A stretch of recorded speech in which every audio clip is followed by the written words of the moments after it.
sejam todos muito bem-vindos ao LicitaCast, o podcast da Comissão de Licitações e Contratos da OAB de Santa Catarina. O meu nome é Camila Steiner, eu sou advogada, sou presidente da Comissão de Licitações e Contratos da OAB de Santa Catarina e hoje eu tenho aqui um convidado muito especial, que é o nosso querido Luiz Eduardo Zanotto, que é advogado, especialista em Direito do Estado, MBA em Planejamento Tributário, pós-graduando em Neurociência e Comportamento, palestrante dos bons, inclusive, consultor e assessor jurídico com mais de 20 anos de experiência em compras públicas. Oi, Luiz, seja muito bem-vindo, é um prazer enorme te receber aqui nesse dia para a gente conversar sobre contratação de serviços de natureza predominantemente intelectual. Esse tema aí que é cheio, recheado de polêmicas, e eu já começo te perguntando por quê. Mesmo com a Lei 14.133, o tema contratação de serviços de natureza predominantemente intelectual continua polêmico. Olá, Camila. Primeiro, dizer que é uma alegria estar aqui nesse momento, nesse podcast da Comissão de Licitações. Preciso dizer que eu estava com muita saudade de ti, fazia tempo que a gente não podia sentar e conversar e trocar ideias. Que coisa boa poder te rever hoje nesse momento aqui tão especial, né? Fazendo, né, debatendo aquilo que é o nosso vício, que são as licitações, né? A provocação surgiu numa das reuniões, né, da comissão. A gente estava tratando sobre o tema, e aí, já que tivemos que estudar um pouquinho mais sobre o assunto, a gente acabou se dando conta da riqueza que é essa temática, porque não é só um nome comprido, né? Serviços de natureza predominantemente intelectual. A polêmica desse tema é porque eu diria que é o tipo de objeto que a lei mais permite ao gestor público carregar de subjetividade na escolha.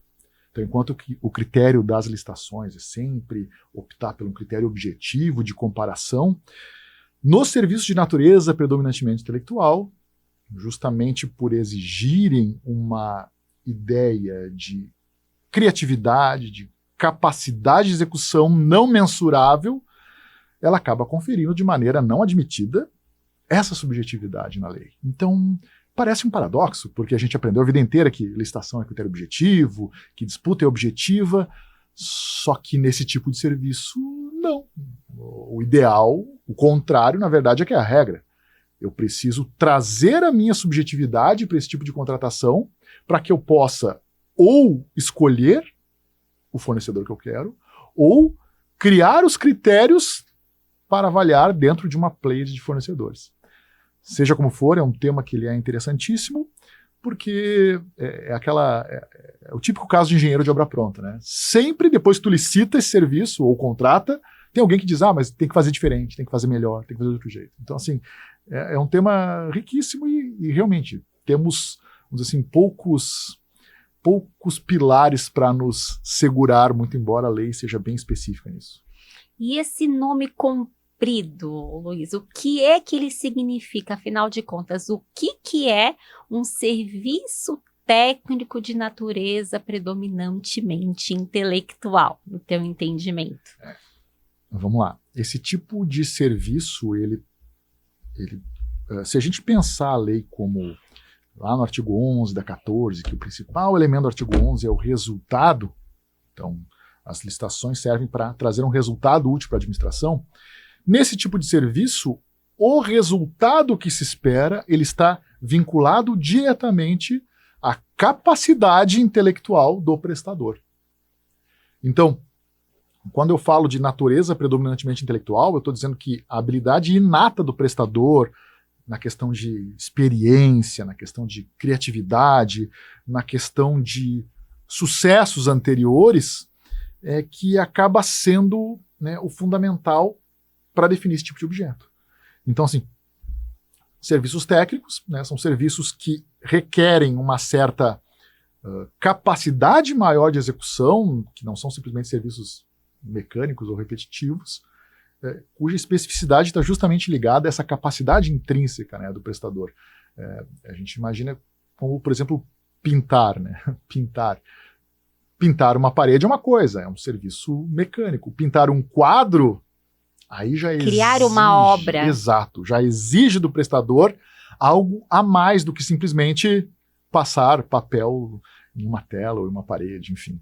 Então, ele exige um toque personalíssimo na execução, e esse resultado só acaba sendo interessante para a administração por causa dessa subjetividade de quem está executando. Me cita um exemplo de um serviço técnico de natureza predominantemente intelectual, um tema polêmico. A lei até ela fala no artigo 6º, lá no inciso 18, se não me engano, lista alguns exemplos, mas vamos lá. Pareceres jurídicos, consultorias, projetos de engenharia, projetos arquitetônicos, serviços advocatícios de maneira geral e treinamentos, capacitações. Todos esses exemplos que eu dei, vocês podem imaginar esse projeto. Vamos pegar um projeto arquitetônico para fugir da nossa área. Tá? Eu posso falar com meu primo recém-formado em arquitetura e fazer um projeto arquitetônico para mim. Né? Ele vai, certamente, se a gente for contratar esse serviço por preço, ele tem grande chance de ganhar. Agora, se eu contratar esse projeto de um arquiteto renomado, com histórico, ou que trabalha dentro de uma vertente que atende o meu objetivo específico. Exato, ele vai me trazer um detalhe peculiar da carreira dele, que esse detalhe peculiar é que é fundamental para o resultado que eu estou buscando. Então, é justamente isso, é entender que existem determinados objetos que a capacidade de execução ela é mais importante do que a execução em si, vamos dizer assim. Né? E veja que interessante que não tem a ver necessariamente com tempo de serviço, com tempo de execução. Às vezes é um ato muito simples, mas por ser feito por alguém de maneira diferente, acaba tornando aquele objeto único. Né? E claro que a lei, com base em tudo isso, ela abre um leque, né? Ou seja, eu posso tanto licitar como não licitar. Então, claro que o licitar ele vai trazer umas regras diferentes, mas e às vezes é isso que pode dar um pouco de receio para a administração. E considerando que licitar vai provavelmente trazer um resultado que talvez não seja a escolha da proposta necessariamente tecnicamente mais vantajosa, né? Considerando tudo que envolve uma licitação, a depender do serviço. O teu ponto de vista, Luiz, tu concorda que a contratação desse tipo de serviço sem licitação, ela é um atalho, que ele é irregular, ele é necessariamente uma produção indevida de um resultado, ou que ela realmente é uma solução que a lei trouxe, válida, legal, eficaz, para proporcionar essa contratação? Vamos usar essa minha pergunta de maneira geral e talvez também entrando especificamente, já que nós estamos falando, né? Tu mencionou o exemplo do advogado, e nós estamos em advogados também pensando na contratação específica de advogados. Como é que isso funciona?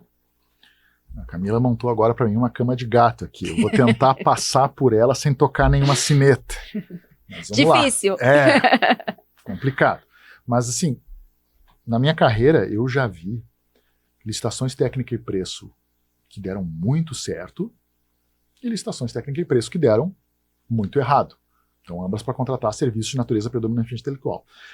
Um exemplo que eu cito foi uma contratação de uma auditoria, né, específica para apurar uma situação em determinado órgão público. Foi contratada uma auditoria que ia de renome, enfim, se foi feita uma técnica e preço, o resultado foi muito bom.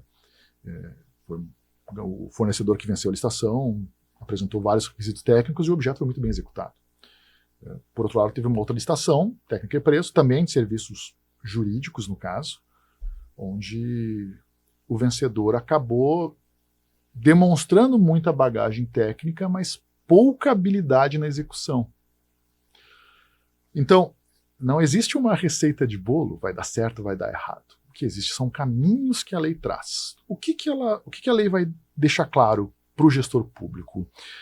Se eu tenho elementos de dispensa e inexigibilidade que eu consigo encaixá-los e justificá-los, eu posso optar sim pela dispensa e inexigibilidade. Caso eu entenda que ainda assim vale a pena buscar comparações, então veja que dificuldade que tenho, porque eu tenho que pegar critérios subjetivos, trazer para parâmetros mensuráveis, e aí vamos lá, que parâmetros são esses? Experiência, currículo, tempo, formação de equipe, enfim, parâmetros mensuráveis para tentar, dentro desses parâmetros, achar fornecedores com esse grau de qualificação para que o executor de fato demonstre essa... Assim, seja quem for o vencedor, consiga. Exato, consiga demonstrar essa diferenciação necessária. Então, assim, chegando especificamente na contratação de advogados. Bom, tanto não é ilegal que tem um tema específico do STF, tema 309, claro, ainda analisando sobre a Lei 8666, mas como a premissa é a mesma, vale para a Lei 14133, deixando claro que sim, eu posso contratar advogados, entes públicos podem contratar advogados por inexigibilidade de licitação. Só que o STF, ele trouxe duas questões que exigem maior cuidado. A primeira questão é, ao contratar serviços jurídicos por inexigibilidade, é obrigatório que o órgão declare e apresente um estudo comprovando ou declarando, enfim, que ele não tem condições com o seu pessoal próprio de atender aquele objeto. Então, esse é um primeiro requisito que a STF coloca. Eu me esqueci o termo exato do acórdão, mas é uma questão de, vamos dizer assim, inadequação do quadro próprio. Eu não sei se esse é exatamente o termo que o STF usa. Se não me engano, sim.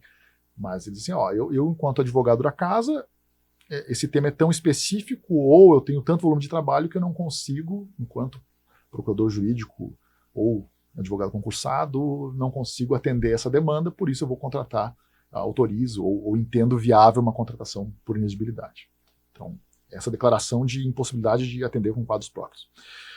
E o segundo detalhe que o STF trouxe, ele pegou um desfibrilador na 8666, colocou no corpo da lei e ressuscitou o requisito da singularidade. É verdade.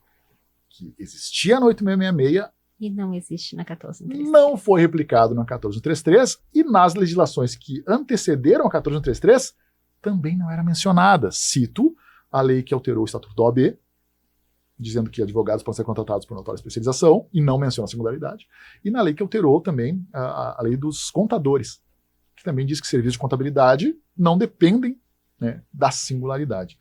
Mas o STF trouxe de volta esse conceito de singularidade que a gente pode interpretar como, eu vou usar um termo chamado peculiaridade intrínseca. O que é a singularidade? É um serviço que só pode ser feito de um jeito? Não, ele tem alguma peculiaridade intrínseca que naquele contexto relacional acaba sendo muito difícil para o órgão contratante. Então, isso é outra questão importante. Toda essa análise de singularidade, de notório saber, de experiência, é uma análise relacional. Porque existem órgãos públicos que têm mais experiência em alguns assuntos e menos em outros. Então, daqui a pouco, imagine vamos pegar uma Câmara de Vereadores que daqui a pouco tem que fazer um parecer sobre uma auditoria que eles vão precisar contratar. Daqui a pouco, o quadro de servidores lá não vai conseguir dar conta disso. Então, a lei permite que se contrate por inexigibilidade profissional para fazer essa assessoria. Então, assim, daqui a pouco vai ser um profissional de renome nacional que vai atender uma Câmara de Vereadores? Dificilmente. Então, uma análise relacional em relação àquela necessidade, a experiência que ele vai comprovar tem que ser suficiente para atender aquela demanda ali. Então, esse cuidado, por isso que eu digo que tem a questão da subjetividade. E aí, serviço jurídico tem mais um elemento ainda, que é a fidúcia, que é a confiança, que é, ok, eu sei que eventualmente tu é um advogado de renome nacional, renome regional, mas tu conhece o meu drama, o meu cuidado da minha região.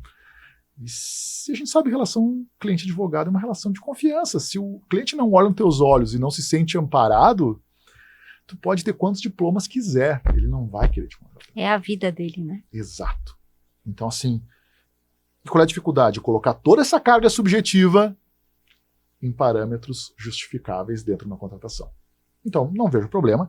Contrata-se advogados por inadibilidade de licitação, STF permite, só que o processo ele é um pouquinho mais recheado de informações para deixar o gestor mais tranquilo. E a notória especialização, Luiz? Mencionou agora, né? Inclusive sobre o Estatuto da OAB. O que é a notória especialização? Explica pra gente. Vamos lá. Notória especialização seria um conjunto de atributos, um conjunto de elementos que mostram que aquele profissional de fato é capacitado para atender aquele resultado, aquele objeto, para se chegar naquele resultado pretendido. Vamos lá. O que é notória especialização? É quem tem muita experiência? Sim, quem tem experiência é um atributo da notória especialização. Quem tem publicações, quem divulga as suas ideias no meio acadêmico ou, hoje em dia, nas demais formas de divulgação, artigos, internet, redes sociais, acaba sendo. Titulação profissional acaba sendo também um requisito da notória especialização?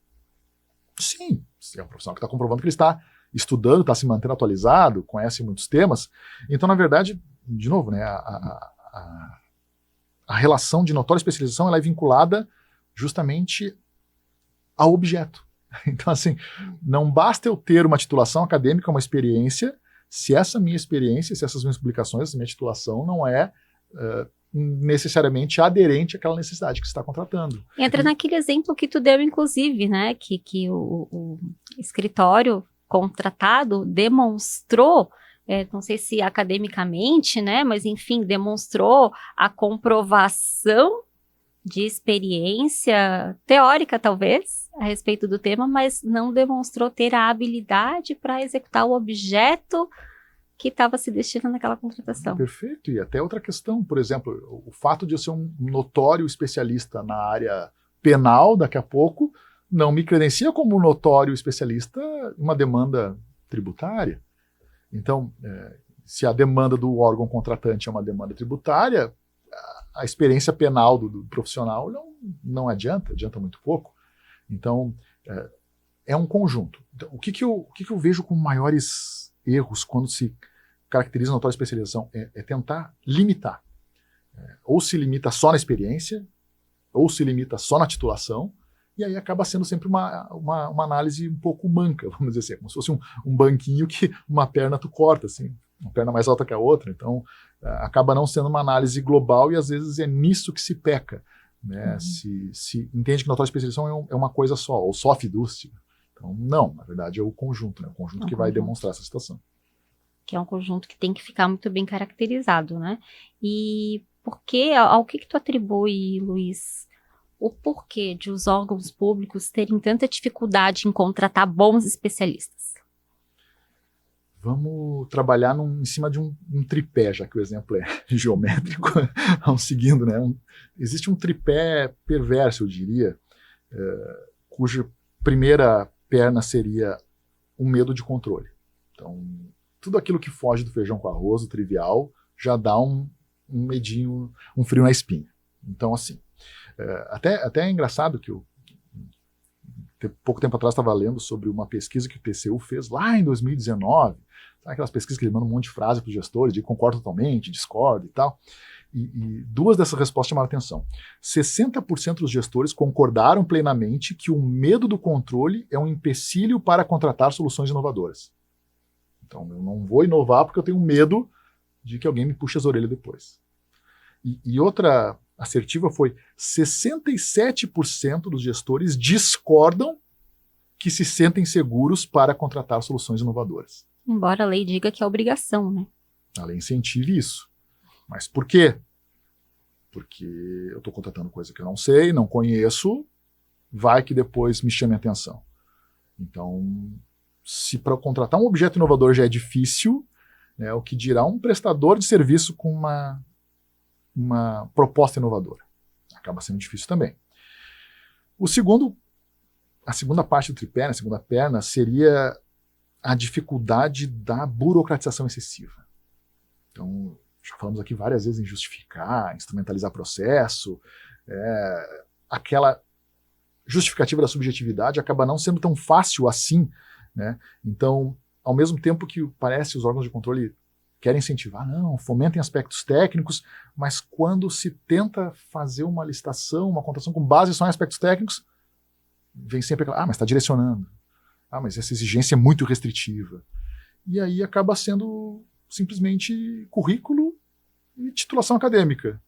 Então, tu faz uma licitação toda, técnica e preço, e teus quesitos técnicos acabam sendo um pouco limitados, porque se tem medo de impugnação, se tem medo de representação, se tem medo de mandado de segurança, e mais um empecilho ainda, agora a lei 14.133, ela exige a constituição de uma banca, né, para julgar exclusivamente a fase técnica, sendo que a banca tem que ter alguém que seja de fora, ainda por cima. Então é mais um requisito para não usar essa forma de contratação. E o terceiro tripé, óbvio, é a nossa cultura do menor preço. Então, assim, é mais fácil comprar um mais barato. Ponto. Mas tu não precisa desse sapato porque tu comprou mais um porque estava barato. Ponto. Então, assim, eu escutei de muito gestor já falar isso. Digo, quer saber? Compra o mais barato e deu, que assim eu não vou me incomodar. Então, isso acaba entrando no nosso sangue, no dia a dia. Então, na dúvida, para não se incomodar, compra o mais barato. Então, medo de controle, burocratização de um processo, várias justificativas, e essa nossa cultura de... Cultura do barato. Vamos comprar o mais barato e parte para a próxima, porque a gente está pagando incêndio toda hora. O barato que muitas vezes sai caro depois, porque precisa ser corrigido, precisa ser refeito. Não vai atender o resultado. Não vai atender o resultado. Vamos perder tempo. E tu entende que o critério menor preço nesses casos, que a gente está tratando aqui de contratação de serviços técnicos de natureza predominantemente intelectual, é um critério que pode ser usado? Sim, na verdade, o menor, por incrível que pareça, sim, o critério menor preço, embora a gente esteja falando aqui de técnica e preço, né, a lei não proíbe isso. O que ela veda? É o pregão para serviço de natureza predominante intelectual. Então, não importa o rito, mas o fato de eu botar o rótulo no meu edital pregão veda de eu contratar esse tipo de serviço. Agora, a lei não impede que eu faça uma concorrência a menor preço. Obviamente, eu vou colocar critérios técnicos, até de repente um pouco mais robustos, mas sempre naquela visão binária: atende, não atende, atende, não atende. Então, eu posso exigir eventualmente uma equipe técnica, posso exigir uma experiência X, Y, Z, mas eu sempre vou tratar com isso: atende, não atende. E se atendeu, vamos para o preço, que é o critério de julgamento escolhido, menor preço. Mais uma questão que é importante, né? Por que às vezes é mais interessante fazer um menor preço do que uma técnica e preço? Porque uma licitação técnica e preço eu tenho que esperar longos 35 dias úteis entre a publicação e a abertura da sessão. 35 dias úteis é 1 mês e meio, né, basicamente. Sem contar que, se eu estou criando critérios técnicos, obviamente eu vou receber impugnações, obviamente eu vou receber questionamentos judiciais e extrajudiciais. Então, a tendência é que esses 35 dias úteis se transformem em 60 dias úteis tranquilamente. Ou seja, é uma licitação que, para eu realizá-la, eu tenho que ter uma preparação muito grande, porque provavelmente ela não vai encerrar no tempo curto. E, de novo, geralmente a gente está pagando incêndio. Então, o que é mais fácil? Menor preço. Ou vamos robustecer para partir para uma dispensa ou inexigibilidade. E tu entende que uma licitação técnica e preço num caso como esse é uma aventura? Com certeza. Primeiro, porque ela exige tempo de preparação. Então, já é uma aventura por isso. Eu tenho que me preparar. Eu não posso fazer uma demanda de um serviço. Vamos pensar a situação. Eu quero contratar um parecer, eu quero contratar um especialista para renovar a fachada histórica de um prédio. Puxa vida, eu tenho que preservar a história. Entender esse objeto, entender por que ele foi feito, quais são as características principais da época que ele foi feito, avaliar se existe alguma técnica específica daquele serviço que tem que ser pedida expressamente, para não chegar qualquer pedreiro, vamos dizer assim, e largar a massa em cima. Então, se exige pensar muito esse objeto. De novo, a gente geralmente não tem tempo para isso. Então, a não ser que seja um projeto muito especial, como esse, uma fachada, um estudo muito específico, uma contratação realmente inovadora, que o pessoal já não gosta muito de fazer, fica complicado, até porque exige maturidade administrativa. Maturidade é aquela escolha de, não, vou parar e vou fazer. Não é tempo, é maturidade. Então, por quê? Uma técnica de preço tem que avaliar a metodologia, eu tenho que avaliar a equipe, eu tenho que avaliar desempenho interior. Tá? Eu tenho que, enfim, preparar uma banca para julgar essa fase técnica com profissionais qualificados. Eu preciso definir esses critérios objetivos e ponderar qual o percentual que eles terão na minha avaliação final. A lei sugere ali 70-30, mas eu posso fazer 60-40, 50-55, né? A lei não diz exatamente o percentual. Então até isso tem que ser explicado, né? O problema é que com as restrições a gente acaba fazendo todo um estudo e acaba meio que teatralizando muito esse detalhe, porque no fundo todos que têm a qualificação acabam passando, vamos dizer assim, e acaba se restringindo a disputa do preço. É como se a gente fosse fazer um concurso de culinária cujo critério seja o peso da panela. A comida em si, todo mundo vai fazer a comida lá, mas o que interessa é o peso da panela. Então, a gente acaba distorcendo um pouco isso, né? Quando, na verdade, os serviços intelectuais eles exigem essa análise da subjetividade. Né? Por isso que acaba... a licitação técnica e preço ela é uma licitação que ela... Infelizmente, ela não pegou. Não pegou. Ou se eu tenho tantos requisitos subjetivos que eu trato isso como inexigibilidade, ou realmente aí eu faço aquela jogadinha e tento transformar um objeto em objeto mais comum para tentar contratar pelo menor preço, e era isso. E como é que o gestor pode tomar essa decisão? Como é que ele pode decidir, Luiz, entre licitar ou então contratar diretamente esse tipo de serviço? A dúvida parte do conceito, né? Licitar significa competir. Para competir, eu tenho que ter uma forma de competição, ou seja, eu tenho que ter uma comparação. A rigor, se eu tenho como comparar serviços, eu tenho como licitar. A rigor. Agora, se a característica intrínseca que eu quero, ela é muito peculiar, de maneira que eu não tenho como criar uma comparação, aí é caso de inexigibilidade ou dispensa. Né? No caso mais inexigibilidade, a gente está falando, né, desse tipo de serviço. Então, quando a capacidade de quem está executando se confunde com o próprio resultado que eu quero, aí eu tenho uma inexigibilidade. Caso contrário, se eu criar algum critério de comparação, eu posso licitar. Então, basicamente, a divisão, a análise, ela é simples. Só que também depende do nosso grau de risco, né? Até que ponto a gente quer arriscar uma inexigibilidade ou, tudo bem, vamos fazer uma licitação e vamos partir com o menor preço de uma vez. E se o gestor entender, então, que não existem esses critérios comparativos, o que inviabilizaria a competição, como é que ele vai fundamentar adequadamente essa inexigibilidade, Luiz? O TCU fala em 3 critérios, né, para fundamentar uma inexigibilidade. Fala o critério de pertinência, então, aquilo que a gente comentou lá no início. Pertinência entre o objeto e a especialização que a gente está buscando.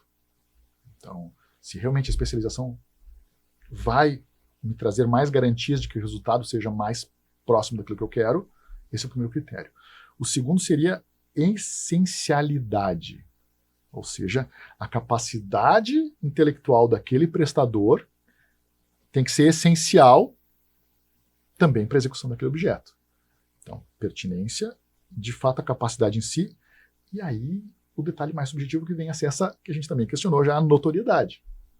Notoriedade, ou seja, comprovar com experiência prévia, com estudos, com provas sociais, provas acadêmicas, resultados anteriores, fidúcia também, que realmente se mostra, estamos diante de um profissional preparado, ou uma empresa preparada para esse tipo de serviço. Então, além desses 3 serviços, além desses 3 requisitos, tem toda a instrução processual do artigo 72, né, enfim, como é que se monta um processo, enfim, e não esquecendo dos 2 requisitos adicionais que o STF trouxe, que é declaração de que o meu quadro próprio não consegue atender, e a singularidade, que se confunde um pouco com a questão da essencialidade, mas é a peculiaridade intrínseca daquela necessidade em relação ao contratante. Então, não é fácil, é um pequeno quebra-cabeça, mas que se a gente montar com cuidado, acaba dando certo. Acaba dando certo, tem que dar, né? E para a gente finalizar, então, Luiz, o que é você, enquanto estudioso,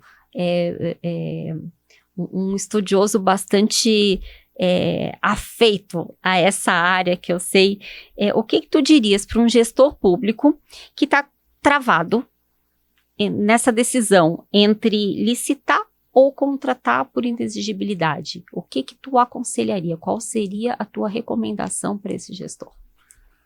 Na verdade, hoje mais cedo me fizeram também uma pergunta parecida com essa, que é: qual é o maior erro da administração, né, nos processos de contratação?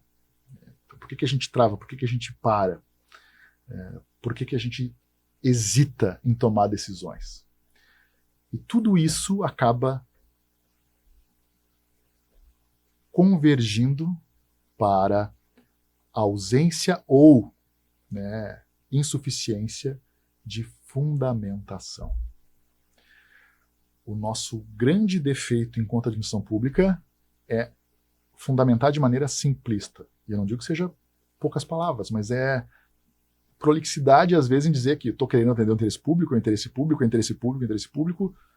e não se fundamenta, não se mergulha nos requisitos, não se faz a correlação entre aquilo que a gente está contratando, a capacidade do prestador, a minha necessidade. Então, falta fundamentação. E eu costumo brincar com o pessoal nos cursos, nas consultorias, isso, na dúvida, justifica tudo. Tem que ficar dando explicação para tudo, sim. Por que isso? Por que aquilo? Se tiver que fazer um TCC para justificar o processo, faz o TCC, monta um storytelling, bota slides, conta uma história, usa a lei dentro das ferramentas que ela tem. Não precisa ter medo das exigências. Só que a gente precisa fundamentar. E não é simplesmente, é óbvio, porque sim. Na verdade é isso, é entender que muitas vezes não, eu diria que em 100% dos casos, quem vai avaliar um gestor nunca viveu a situação que o gestor passou. É alguém que conhece em tese, é alguém que conhece os preceitos legais, mas não viveu o dia a dia. Aliás, isso consta na LINDB, no artigo 25, se não me engano, 23, que diz o seguinte: sempre que a gente for avaliar os atos de um gestor, eu tenho que considerar o contexto em que ele está inserido. Ou seja, nas condições que ele tinha naquele momento, com aquela equipe, com aquela verba, ele tinha condições de agir diferente? Na dúvida, como eu não sei quem vai analisar meus processos no futuro, eu tenho que pecar pela explicação, eu tenho que justificar, porque aí até mesmo fica mais fácil para eu me lembrar no futuro desse assunto. Por que aconteceu isso? Lembrei. Teve esse problema, teve essa situação, foi justificado, está aqui o estudo que foi feito. Então, a nossa grande falha, quando eu digo a nossa, eu digo a falha da administração como um todo, dos agentes públicos, ou para quem atua perante a administração, é muitas vezes achar que tudo é óbvio e acabar não fundamentando da maneira correta. O princípio da motivação a motivação é um requisito do ato administrativo, a fundamentação ela é a baliza de todo o ato administrativo discricionário, enfim, fundamentar é o dia a dia da administração. E hoje em dia tem várias ferramentas, tecnologias que nos ajudam a pesquisar mais fácil, a buscar argumentos mais fáceis, a buscar outras realidades de comparação que justamente facilitam a nossa fundamentação. Agora, para isso, a gente tem que parar, ler, pensar e executar. Até porque as informações se perdem com o tempo, né, Luiz? Tem uma frase muito antiga, agora eu não lembro, não recordo quem é o autor dessa frase, que diz que a caneta com a tinta mais fraca dura mais tempo do que a melhor das memórias. Claro, hoje a gente não usa mais caneta, né?